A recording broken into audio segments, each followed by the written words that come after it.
در اکثر نواحی ولایت سوخت به گفته ساکنان محدودیت برق جاری شده است. ساکنان میگویند چند روز به این طرف همه روزه در وقت‌های گوناگون از استفاده برق محرومند. ولی اداره شبکه‌های برقی ولایت سوخت در این باره آنها را به طور رسمی آگاه نکردند.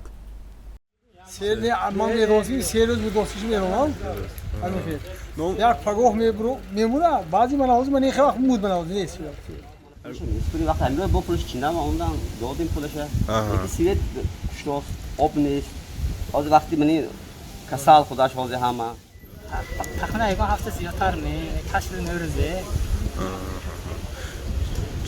کدام وقتی هم میکشند سویته؟ دینه تقریبا دهنیم 11 کشتن. سینده دگرونده.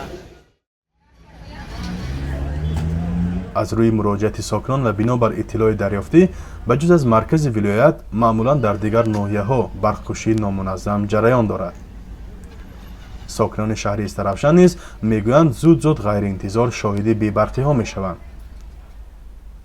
وقتی من میخواستم پول گیرم، مبلغ گیرم، راستی وقتی کارتم در بانکوان موندم، سید مون و این دوامی 20-30 دقیقه است که بعدا سید آمد، لیکن دیگر نه کارت گلو میشود و نه مبلغ.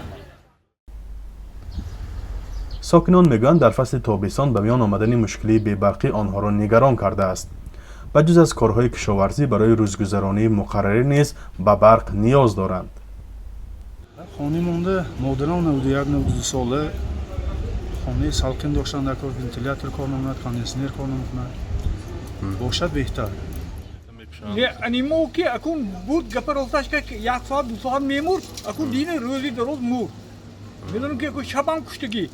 سبب چی این نمانو؟ این شب و روزا مثلا برق برای شما چیزی مهمی چی زیاد استفاده میکنید؟ وای اخیر آدم‌های پیر هست اونجا در کسال هست با هو اخیر هو در کار اخیر. مثل گرمی اونده اصلا وای گوشت نشتکو بود نمیدونم برای چی. مسئولان اداره شبکه‌های انتقال برق در ولایت سوخت دلیل محدودیت برق در ناحیه‌ها را به یکباره گرم شدن حرارت هوا و تأثیر آن به کار زیرستگاه‌های برقی ربط دادند.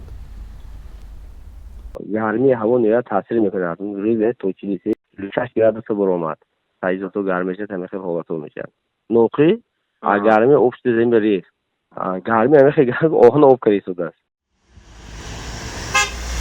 به گفته مسئولان در صورت پست شدن حرارت هوا احتمال مشکلی محدودیت برق از میان می رود. محدودیت انتقال برق به خانه های مردم در تابستان در حالی است که در 3 فصل دیگر اکثر ساکنان بنابر یخبندی و کمبودی آب در آب انبارها با لیمیت یا محدودیت نیروی برق می گیرند.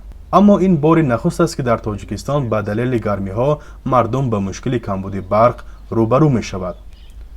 فرزان محمدی، رادیو آزادی، ناحیه باباجان غفورов.